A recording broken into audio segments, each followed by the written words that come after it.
இந்த ராஜா ராஜா ராஜா ராஜான்னு நான் ஏகப்பட்ட பாட்டு ராஜா எழுதியிருக்கேன். அதுல இன்னொன்னு சொல்றேன் சென்டிமெண்டா இந்த கேள்விக்கு பதில. நான் ராஜாவை அவர்கள் பாவலர் சகோதரர்கள்னு அவங்க பிரதர்ஸ், அவங்க ராஜா மூத்தவர் 4 பேர், அவங்க பாவலர் வரதராஜன், அதுக்கப்புறம் பாஸ்கர், அப்புறம் ராஜா, அப்புறம் கங்கை அமரன். இவங்க 4 சகோதரர்கள்.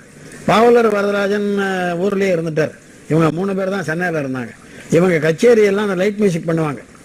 அதுக்கு என்ன தலைமை வைக்க கூட கூப்பிட்டுருக்காங்க. அப்போ நான் டைம் இல்லைன்னு மறுத்துருக்கிறேன் அவங்கள. பிற்பாடு நான் ராஜாவை சந்திச்ச போது என்னன்னா, எல்வி பிரசாத் வந்து ஒரு படம் எடுத்தார், பிரியா விடைன்னு. எல்வி பிரசாத் இருக்க ஸ்டூடியோ ஓனர்ல டைரக்டர் பெரிய எல்வி பிரசாத், அவர் சொந்த படம். அதுல வந்து முத்துராமனும் பிரமீளாவும் ஆக்ட் பண்ண படம். அதுக்கு மியூசிக் ஜி கே வெங்கடேஷ். அந்த படத்தை ஒரு சீட்டுக்கட்டை பத்தி ஒரு பாட்டு வருது. அது பாட்டு எழுத நான் போயிருக்கேன்.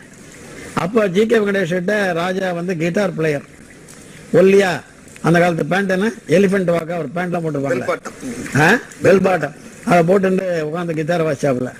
அந்த தம்பி அந்த டியூன் என்ன சொல்லு அப்படின்னு அந்த டியூனை கிட்டார்ல வச்சான். உன் பேர் என்னன்னா ராஜான்னாப்புல. சீட்டுக்கட்டை பத்தி பாட்டு. நான் ராஜா பாருங்க ராஜாவை பாருங்கன்னு பல்லவி போட்டேன் அந்த டியூனுக்கு. அந்த டியூனை பத்தி ஒரு உண்மையை சொல்லணும், அது படத்துலையும் கமிட் ஆயிருக்கு. அந்த tune G K Venkatesh tune இல்லை, அது லட்சுமிகாந்த் பியார்லால் டியூன். எல்வி பிரசாத்துக்கு ஹிந்தி படத்துக்கு எவ்வளவு படம் பண்ணியிருக்காருல ஹிந்தி, அதுல ஒரு டியூன் எடுத்து அதை என்கிட்ட கொடுத்துட்டாரு. அதை பாட்சி காமிச்சாப்புல ராஜா. ஸோ முதல்லயே நான் ராஜா சினிமாவில் நான் ஏன் இதை சொல்றேன்னா, ஏதோ ராஜா வளர்ந்த அப்புறம் ராஜாவை திருப்திப்படுத்துறதுக்காக நான் ராஜா ராஜான்னு போட்டேன் நீங்க நினைக்க கூடாது.